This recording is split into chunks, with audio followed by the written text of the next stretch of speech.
Hi hello, എല്ലാവർക്കും എൻ്റെ പുതിയ വീഡിയോയിലേക്ക് സ്വാഗതം. എങ്ങനെയുണ്ട് എല്ലാവരും? നോമ്പൊക്കെ അടിപൊളിയായിട്ട് പോകുന്നുണ്ടല്ലോ അല്ലേ? നമുക്കെല്ലാവർക്കും ഇഷ്ടമുണ്ടാവുക ഒരു 29 നോമ്പ് കിട്ടിയിട്ട് പിറ്റേന്ന് അന്ന് മാസം കണ്ടിട്ട് പിറ്റേന്ന് പെരുന്നാളാവുന്നത് എല്ലാവർക്കും ഒരു ഇഷ്ടമാവും കേട്ടോ. എനിക്കും അങ്ങനെ തന്നെയാണ് കേട്ടോ.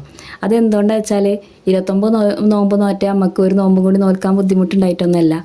പക്ഷെ എന്നാലും ആ ഒരു രസം, അതായത് ആ ഒരു വൈബ് നമുക്ക് കിട്ടൂല 30 നോമ്പ് നോറ്റാണ്ട് പിന്നെ പെരുന്നാളാവണത്. അതെന്താണെന്ന് വെച്ചാൽ ആ മഗ്‌രിബിൻ്റെ സമയത്ത് നമ്മൾ മാസം കണ്ടതിന് ശേഷം പിറ്റേന്നേക്കുള്ള ഒരുക്കങ്ങളും ഒച്ചയും ബഹളവും സാധനങ്ങൾ വാങ്ങാൻ പോലും ഒക്കെ തിരക്കും ആ ഒരു ശരിക്കും ബുദ്ധിമുട്ടുള്ളൊരു രസമാണത്. എന്നാലും നമുക്കതൊരു പ്രത്യേക ഇഷ്ടമാണ്. പിറ്റേന്ന് തന്നെ പെരുന്നാളാകുമ്പോൾ അതങ്ങനെ ഒരു രസം നമുക്ക് കിട്ടൂലല്ലോ. അപ്പോൾ എനിക്കെങ്ങനെയാണെന്ന് വെച്ചാൽ എനിക്ക് നല്ല ഇഷ്ടമുള്ള കാര്യം അതാണ് കേട്ടോ. അതായത് 29 നോമ്പ് കിട്ടിയിട്ട് 30ാമത്തെ ദിവസം പെരുന്നാളാവണതാണ് കേട്ടോ. പക്ഷെ ഞാൻ ടൈലറിങ് തുടങ്ങിയതിന് ശേഷം, അതായത് പുറത്തുനിന്നൊക്കെ വാങ്ങൽ തുടങ്ങിയതിന് ശേഷം ഞാൻ വിചാരിച്ചത് എന്താ വെച്ചാൽ 30 നോമ്പ് കിട്ടണേ. അതെന്താ വെച്ചാൽ ഒരു ദിവസം കൂടി നമുക്ക് ആ ഒരു വർക്ക് കുറേ ഉണ്ടാവുമ്പോൾ നമുക്ക് ഒരു ദിവസം കൂടി ഏറെ കിട്ടണം. എല്ലാ ടൈലർമാരും അങ്ങനെ തന്നെ ആവട്ടെ വിചാരിക്കണത്. അതായത് 30 നോമ്പ് കിട്ടണമെന്ന് തന്നെയാവും. കാരണം ഓൾക്ക് ഈ വർക്ക് തീർന്ന് കിട്ടൂല. നമ്മൾ പറഞ്ഞാൽ വീട്ടിലത്തെ പണിയും അതിൻ്റെ ഇടയിൽ കൂടെ ഈ പുറത്തുനിന്ന് വാങ്ങണ ഈ തയ്ച്ചെടുക്കലും ഒക്കെ കൂടെ ആകുമ്പോൾ നമുക്ക് ഒരു ദിവസം കൂടി ഏറെ കിട്ടണമെന്ന് തന്നെയല്ലേ നമ്മൾ ചിന്തിക്കുക. അപ്പോൾ ഈ ടൈലറിങ് തുടങ്ങിയതിന് ശേഷമാണ് ഞാൻ അങ്ങനെ ചിന്തിക്കാൻ തുടങ്ങിയത് കേട്ടോ. അത് ഞാൻ ഇനി ടൈം ടേബിൾ വെച്ചാണ് ഇന്നിത് ചെയ്യണം, നാളെ അത് കട്ട് ചെയ്യണം, മറ്റന്നാൾ അത് തയ്ക്കണം, അങ്ങനെ കരുതിങ്ങാണ്ട് ഞാൻ ചെയ്താലും തലേന്നൊക്കെ ഒരു മാക്സി ഷേപ്പാക്കി തരുമോ, അല്ലെങ്കിൽ ഈ കുട്ടിൻ്റെ അതൊന്ന് ശരിയാക്കി തരുമോ എന്ന് പറഞ്ഞുകൊണ്ട് കൊണ്ടുവന്ന് തരുന്ന ആൾക്കാരുണ്ടാവും കേട്ടോ. ഞാൻ ഒരിക്കലും ഓലെ കുറ്റം പറയല്ല കേട്ടോ. കാരണം എന്താ വെച്ചാൽ 27,000 പൈസ കിട്ടിയിട്ട് വേണം കുട്ടിക്ക് ഡ്രസ്സ് വാങ്ങാൻ, അല്ലെങ്കിൽ എനിക്കൊരു മാക്സി വാങ്ങാൻ, അല്ലെങ്കിൽ പെരുന്നാളിൻ്റെ പൈസ കിട്ടിയിട്ട് വേണം എനിക്ക് വാങ്ങാൻ, അങ്ങനെയൊക്കെ കരുതണം അമ്മമാരൊക്കെ നമ്മളെ കൂട്ടത്തിലൊക്കെ ഉണ്ട് കേട്ടോ. അപ്പോൾ ഓലെ ഞാൻ ഒരിക്കലും കുറ്റം പറയല്ല.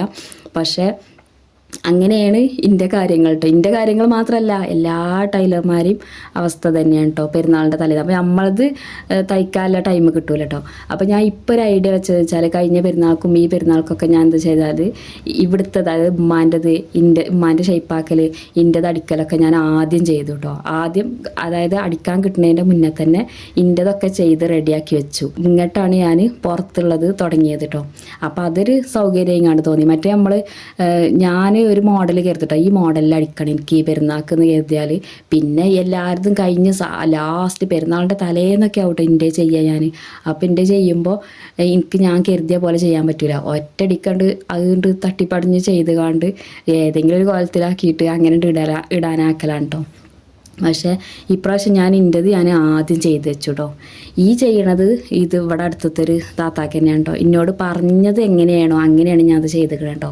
അതായത് ആ താത്ത എന്നോട് എങ്ങനെയാണോ ഈ ഒരു തുണി കൊണ്ടുവന്നിട്ട് ആ ലേസും വെച്ചിട്ട് ചെയ്യാൻ പറഞ്ഞത് അങ്ങനെയാണ് ഞാൻ ചെയ്തിരിക്കണം കേട്ടോ. എന്നിട്ട് ആ താത്ത വന്നത് അടിച്ച് ഇട്ട് നോക്കി അതിന് നല്ല സന്തോഷമായിട്ട് ഞാൻ കരുതി അതേപോലെ തന്നെ അയക്കണം എന്നൊക്കെ പറഞ്ഞുകൊണ്ട് അപ്പോൾ നമുക്കത് കേൾക്കുമ്പോൾ ഒരു സന്തോഷമാണല്ലോ. അപ്പോൾ ഇന്നത്തെ വീഡിയോ ഇത്രയൊക്കെ ഉള്ളൂ. അപ്പോൾ എല്ലാവർക്കും ഇഷ്ടപ്പെട്ടിരിക്കണമെന്ന് കരുതണ്. ഇഷ്ടപ്പെട്ട എല്ലാവരും സപ്പോർട്ട് ചെയ്യുക, സബ്സ്ക്രൈബ് ചെയ്യുക, ലൈക്ക് ചെയ്യുക. അപ്പോൾ thank you for watching. Love you all. Bye bye.